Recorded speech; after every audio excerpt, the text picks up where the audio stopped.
मोतीलाल नेहरू हे जवाहरलाल नेहरूचे वडील, त्यांना मूलबाळ नव्हतं. त्यांनी मूलबाळ होण्यासाठी भयंकर प्रयत्न केले. हा नवस कर, त्या दर्ग्याला नवस कर, या देवाला नवस कर, त्याला हे कर.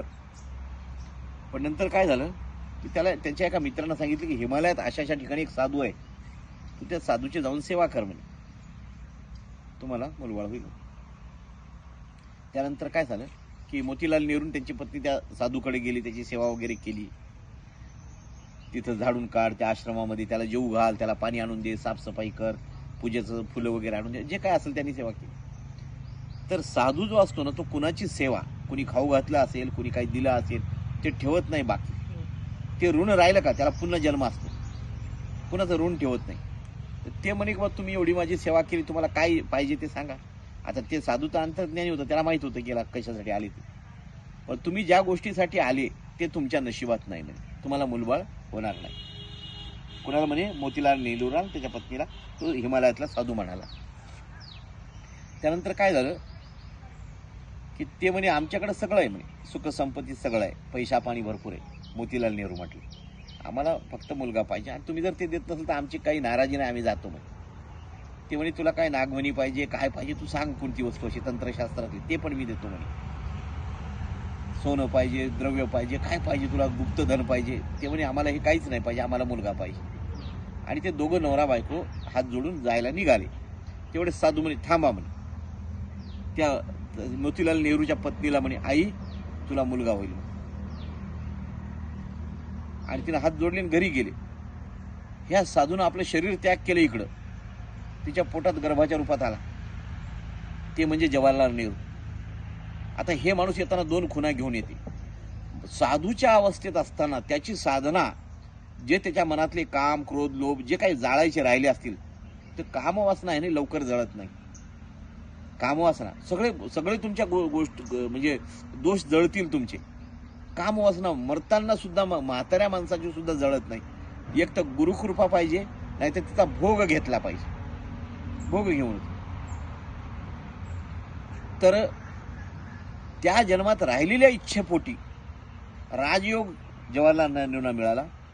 आणि जवाहरलाल नेहरूंना भेटायला अनेक स्त्रिया आल्या त्या जन्मात. लॉर्ड माउंटबॅटनची पत्नीचं प्रेम जवाहरलाल नेहरूंवर होतं असं म्हणतात. दुसरी गोष्ट, हिमालयातून अनेक योगिनी आल्या होत्या त्यांना योगविद्या शिकवायला. त्यातली एक योगिनी होती, म्हणजे योगविद्याची टीचर होती.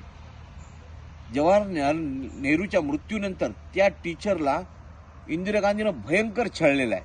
हा हिस्ट्रीमध्ये आहे या गोष्टी, की यांना योगाभ्यासाची आवड होती जवाहरलाल नेहरूला. जवाहरलाल नेहरू जेव्हा जेलमध्ये होते, बहुतेक नगरच्या जेलमध्ये असेल, कुठल्या तरी जेलमध्ये होते, तेव्हा मेहर बाबा त्यांना भेटायला गेले जेलमध्ये. आणि मेहर बाबांना आपलं पूर्ण तोंड वगैरे असं पूर्ण बांधून गेले होते त्याला बघायला. तर मेहर बाबांनी जेव्हा जवाहरलाल नेहरूची नजरानजर झाली ना अशी, तर नेहरूला चक्कर आली आणि नेहरूंचं डोकं खांबाला टेकून बसली तिथं, आणि मेहर बाबा रिटर्न आले.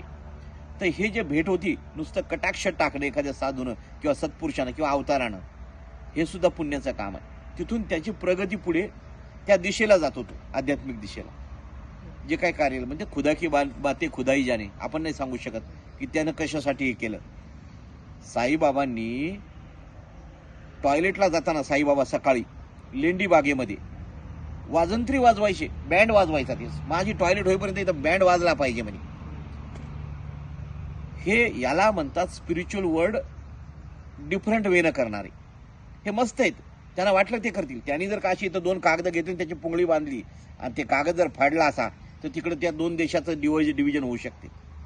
याला मस्तचं कार्य म्हणतात. मेहर बाबांनी जगातले जेवढे मस्त आहेत का त्यांच्याशी कॉन्टॅक्ट केला होता. आणि हे मस्त जे असतात, हे परमेश्वराच्या नशेमध्ये, भक्तिमार्गात परमेश्वराच्या नशेमध्ये, पण त्याच्यात कामेच्छा जास्त असल्यामुळे अडकलेले सोल असतात. त्या 4थ्या स्टेजला, 4th प्लेनला जे अडकतात ते मस्तमध्ये कन्वर्ट होतात. पुण्यामध्ये बघा तुम्ही, जर का रेल्वे स्टेशनवर गेले, तिथं मस्तान बाबा आहेत, हे मस्त अवस्थेमधले. तर आपला विषय चालला होता जवाहरलाल नेहरू बद्दल. तर जवाहरलाल नेहरू एक सुप्रीम सोल होता, असा की डिवाइन सोल होता, की ज्याचा मागचा जन्म साधूचा होता, या जन्म त्यानं राजयोग उपभोगला, त्यानंतर पुढचा जन्म आणखीन कुठेतरी झाला असेल, आपण सांगू शकत. तर मेहर बाबा त्याला भेटायला गेले होते. अनेक साधू योगी लोक त्याला योग शिकवायला त्याच्याकडे आले होते. ह्या ज्या गोष्टी आहेत.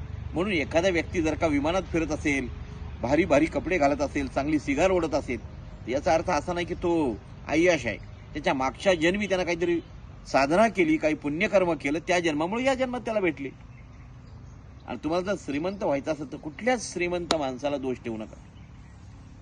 ते काय असंच आहे, ते काय लफडेलच आहे, त्यांनी काय असेच पैसे कमावले, त्यांनी काय, तो त्याचे कर्म, त्याच्याबद्दल तुम्हाला बोलायचा अधिकार नाही. एखादी स्त्री वेश्या व्यवसाय जरी करत असेल तर ती तिच्या मुलाचं पोट भरण्यासाठी करत असेल, अन्य कारणासाठी, तुम्हाला अधिकार नाही तिला बोलण्याचा. म्हणून परत सांगतो, कुठं नस जाई पुण्यधामा. गिरणार फिरत बसू नका तरुण मुलांना. तुम्ही तुमचं कर्म करा. गिरणार कुणी करावा? ज्याला त्याची ओढ आहे, ज्याला त्याचे संकेत मिळालेले आहे, ज्याला गुरु भेटलेला आहे, ज्यानं त्याचा मार्ग सांगितलेला आहे. त्या बघा, प्रत्येक जण जर डॉक्टर व्हायला लागला तर इंजिनियर कोणी व्हायचं? प्रत्येक जण पोलीस व्हायला लागला तर वकील कोण व्हायचं? काही वकील झाली पाहिजे, काही पोलीस झाली पाहिजे, काही आरोपी पण झाली पाहिजे, नाही का? सगळेच जर पांडव झाले तर कौरव कोण होणार? कौरव आहे म्हणून पांडवाची किंमत आहे, रावण आहे म्हणून रामाची किंमत आहे, औरंगजेब आहे म्हणून शिवाजी महाराजांची ओळख झालेली आहे की नाही? हे दोन्ही सृष्टी बॅलन्सच करते. देवाला जर वाटलं असतं, परमेश्वराला, सुप्रीम पॉवर, की मला रावण निर्माणच होऊ द्यायचं नाही, तर नसते झाले ना. पण हे सगळी खेळी त्यानं केलेली आहे जगामध्ये. सगळ्या गोष्टी, विष निर्माण केलं, अमृत निर्माण केलं, भूत निर्माण केला, देव निर्माण केला. हे सगळ्या गोष्टी ज्या आहेत ना, हे या युनिव्हर्सने क्रिएट केलेल्या आहेत हे बॅलन्स करण्याचं. आणि तुम्हाला त्या मायामध्ये गुंतवलं. तुम्हाला वाटते माझा हात असा आहे, माझा डोळा असा आहे, माझा, तुम्ही ज्योती स्वरूप आहे. तुम्हाला जेव्हा काही गोष्टी रिअलाइज होतील ना, तुम्हाला जाणवते, अरे आपण इथं ज्योती स्वरूप आहे. पण ती गोष्ट वेळ यायला फार वेळ लागतो. इतकं सहज नाही, प्रत्येकाच्या नशिबात नाही त्या गोष्टी.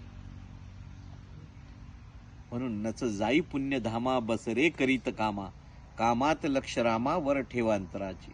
सोडून सर्व काही, निंदास्तुती जगाची, रंगून एक भावे, सुख घे हरिपदाची. तुकड्या म्हणे ही वेळा, साधून घे फुकाची, अनमोल जन्म जाता मग मार त्या यमाची. म्हणून कुठं जायचं नाही, काही जास्त देवदेव करत बसायचं नाही. देव कसा करायचा? तुम्ही तुमचं काम करा. कबीर आहे ना, त्याचा तो दिवसभर विणत राहायचा. कबीर आपले ते विणकर होता, बुनकर म्हणतो ना, जुला, तो होता. तो आपले शेले विणायचा. शेले विणताना राम राम म्हणायचा. पण ते नुसताच राम प्रॅक्टिकल नव्हतं त्याचं, असं नुसतंच थेरॉटिकल करतो ना, राम राम राम करत असं पीटी केल्यासारखं, तसं नव्हतं. तो अंतःकरणापासून त्याला आवाज द्यायचा. आणि विकताना सुद्धा तो म्हणायचा बाजारात बसल्यावर, हा शेला आहे का, मी रामाचा जप करता करता केलेला आहे, अतिशय छान आहे, फार टिकेल तुम्हाला. आणि तुम्ही जर का हा शेला घेतला, माझी एवढं त्याला खर्च झालेला आहे, मला 4 पैसे भेटले, बस झाले. आणि असा म्हणून तो शेला विकायचा. त्याची संध्याकाळपर्यंत शेले संपून जायचे. आणि सत्पुरुषांनी बनवलेल्या एखाद्या वस्तूनं, हात लावलेल्या वस्तूमध्ये सुद्धा एक त्याची चित्शक्ती म्हणजे तुमच्या हातात एक एनर्जी आहे. तुम्ही या कागदाला जरी हात लावला तर ती एनर्जी कागदावर जाते. म्हणून कुणाच्या हातून अन्न खाताना सुद्धा 100 वेळा विचार करायचा, कुणाच्या घरचं अन्न खायचं. परत परत मी तिथे येतो, आहे की नाही? व्याजाचा पैसा, दारूचा पैसा, मांस विक्रीचा पैसा, तळतळाटीचा पैसा ज्याच्या घरामध्ये आहे त्याच्या घरचं अन्न नाही खायचं. एखादा डॉक्टर प्रामाणिकपणे जर पेशंट बरे करत असेल तर त्याच्या घरचं अन्न खा तुम्ही. पण एखादा जर का काहीच कारण नसताना हे तपासा, ते तपासा, ॲडमिट करा, याला थोड्या गोष्टीसाठी ॲडमिट करत असेल, त्याच्या घरचं जेवण जेवायचं नाही. किती आपला नातेवाईक का असेल, भाऊ असे ना, नाही जेवायचं. त्याचा सुद्धा दोष लागतो. तुमच्या मनात सुद्धा तसे विचार येतात, स्वार्थी विचार येतात. जय गुरुदेव. आज के लिए इतना काफी है. चिक्कूला काय चिक्कू लागले आज? मला वाटतं याचे तोडले का कोण? त्या चिक्कूचे नाही ना.